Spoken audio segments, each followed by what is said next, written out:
광주 지역의 대표적 시민단체 참여자치 21이 올해로 창립 20주년을 맞았습니다. 참여, 시민의 적극적인 참여와 이 자치 실현을 통해서 지역 공동체 실현을 좀 해보자, 이렇게 목표를 가지고 창립이 됐다고 하는데, 그동안 20년 동안 많은 성과도 이뤄냈고요. 또 앞으로 또 어떤 계획을 갖고 있는지도 궁금합니다. 참여자치 21 조선익 운영위원장과 함께 관련 이야기들 들어보도록 하겠습니다. 안녕하세요. 네, 안녕하십니까. 네, 위원장님, 참여자치 21 정말 많은 또 지역 그 시민단체로서 역할도 하고 그랬는데 벌써 20년이 됐네요.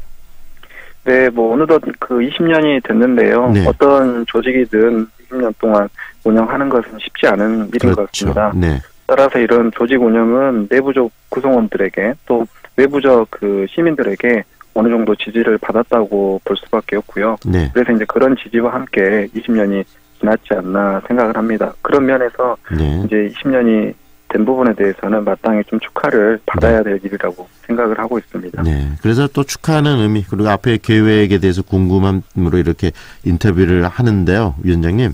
지금 20년 동안, 20년 동안 이 참여자치 21이 저도 얼핏 기억나는 큰 일들도 있고 그러는데, 역할 한두 가지가 아니실 것 같습니다. 이 참여자치 21 스스로 바라보는 20년을 한번 회고를 해 주시겠습니까? 예, 여러 가지 일을 했습니다. 일단 참여자치가 20년 전에 설립된 목적은 이제 그 당시에 권력의 분권화와 이제 지방화가 이루어지면서 시민사회의 참여민주주의 확대 실현을 하는 게 목적이었고요. 이제 구체적으로는 지역 민주주의의 지원과 시민 네트워크 강화, 그다음 지역 정치의 후진성과 관료사회의 매너리즘을 극복하기 위한 활력 모색 활동들이 많이 있었습니다. 네. 이제 구체적인 사업 성과로는 이제 많이 있는데 몇 가지만 소개해드리면, 이제 한미 합작 투자법인 겐코 국제 사기 사건에 대응했던 것이 있고요. 그다음에 주민 참여 예산제 제한과 도입, 그다음에 광주시 총인시설 입찰비 대응, 그다음에 광주시 산하기관 인사제도 개선 활동도 했고요. 그다음에 지역에 있는 소주 차별해소 운동, 이런 부분들을 여러 가지 활동들을 많이 했었습니다. 특히 한미합작투자법인이 겜코 문제는 굉장히 또 오랫동안 참여자치 21이 문제를 제기하고 또 그런 부분들이 결국은 이 법정까지 가게 만들어냈는데, 이 지금 시의 활동들이나 이런 부분들, 이 공공기관의 활동들을 지금 감시하는 기능을 주 기능으로 참여자치 21이 해온 거 아니겠습니까? 네, 권력 감시 기능이 가장 핵심적이고 활동의 시발점이 되는 부분이었습니다. 네. 그리고요, 더불어서 감시뿐만 아니라 일단 정책적 대안들도 좀 많이 내셨던 것 같은데요. 그 부분에 있어서도 활동 좀 소개를 해 주시죠.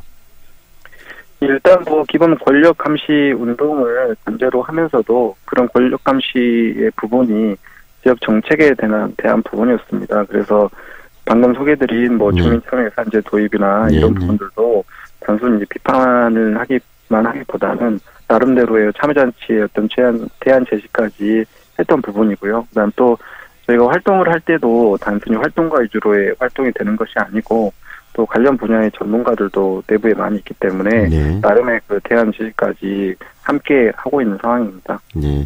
지난주에 20주년 기념하는 기념 토론회를 여신 걸로 아는데요. 이 토론회에서도 지금까지 활동이나 앞으로 계획에 대한 이야기도 많이 오갔을 것 같은데, 토론에서 나온 이야기들도 좀 정리를 한번 해 주시겠어요?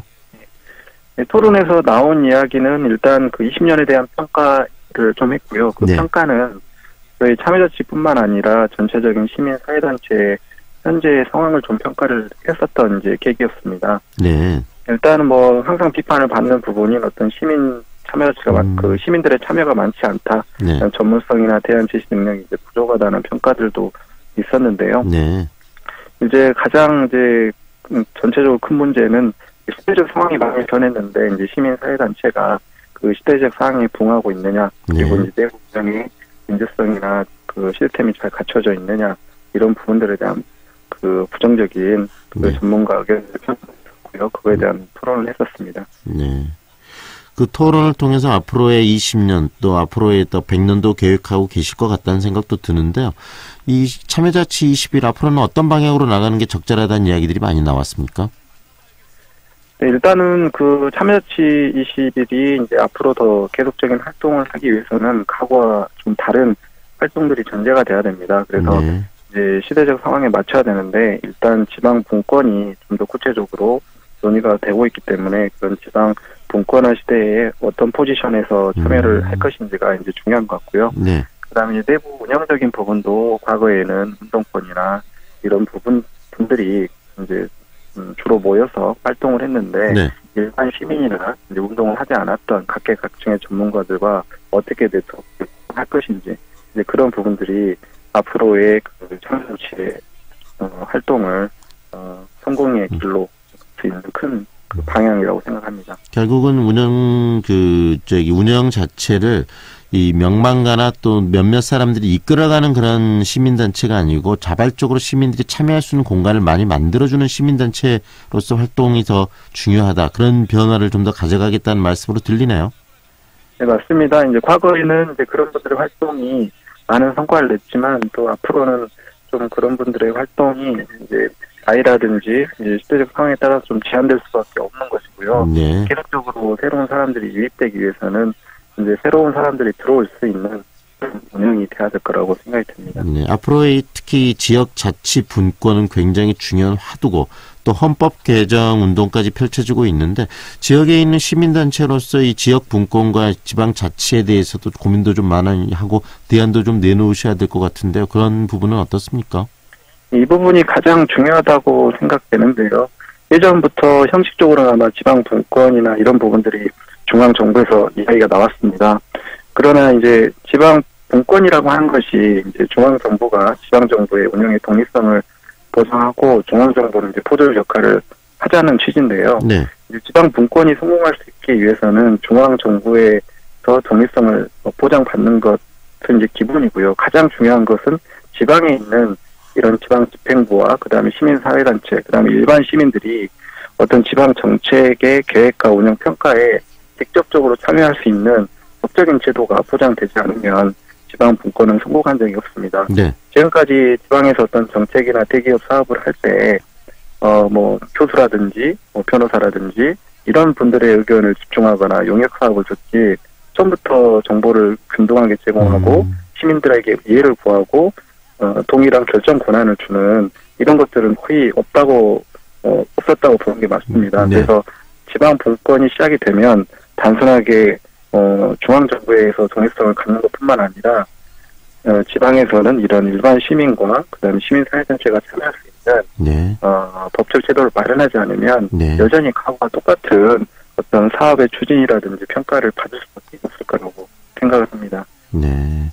그런 점에서 이 참여자치 21의 역할이 중요할 것 같고요. 또 지역에 있는 다른 시민단체와의 또 연대도 중요할 것 같은데 그런 부분들은 지금까지 어떻게 오셨고 앞으로 어떤 방식으로 강화해 나가실까? 그 이야기 계획도 좀 들려주시죠. 현재까지 지방 시민사회단체의 네트워킹은 단순하게 그 단체들이 모여있는 형식적인 조직화가 됐었던 게 사실인데요. 네. 이제 앞으로는 각 모여있는 단체들이 또 성향이 다 다릅니다. 활동 네. 분야도 다르기 때문에. 그래서 이제 어떤 그 지역 문제에 대해서 함께하는 목소리를 내기 위해서는 각 단체들 간의 어떤 입장과 기능이 다르지만 그것을 좀 더 양보하고 좀 더 큰 차원에서의 사고를 해서 활동을 해야 되는데요. 네. 여러 단체들의 네트워킹도 지금 저희 참여자치나 다른 단체들의 운영 방법과 크게 다르지 않습니다. 내부적으로 어떤 시스템이 구체화되어 있다든지 절차의 민주성이 확보되어 있다든지 이런 것이 좀 부족한 실정입니다. 그래서 네. 앞으로는 이런 활동가들이 모여있는 단체나 이런 시민사회단체도 어떤 사기업 못지않는 내부 운영의 그 과정의 효율성과 그다음에 이제 그런 민주성이 보장이 될 때만이 네. 그런 과정에서의 내부 조직에서의 어떤 불협화음도 적게 생길 것이고요. 그다음에 네. 그 결정 사항에 대해서 확실하게 힘을 갖고 내부적으로 추진할 수 있을 거라 생각이 듭니다. 네, 절차의 민주성을 이야기하셨는데 결국은 시민단체는 우리 사회의 어떤 민주성 그리고 사회의 어떤 그 깨끗한 사회를 만들기 위해서 굉장히 많은 소리를 내고 이야기도 하지만 내부적인 어떤 그 절차의 민주성도 굉장히 확보하는 건 중요한 부분일 거라는 생각이 들고요. 앞으로 그런 점에 있어서 시민단체들끼리의 연대 그리고 또 시민단체 내에서 어떤 적극적인 민주적인 어떤 의사소통과 교환 이런 부분들이 활성화되면서 정말 멋진 그리고 더 앞으로 발전하는 참여자치 21이 되기를 바라는 마음을 갖습니다. 오늘은 여기까지 듣겠습니다. 고맙습니다. 네, 감사합니다. 지금까지 참여자치 21 조선익 운영위원장과 함께했습니다.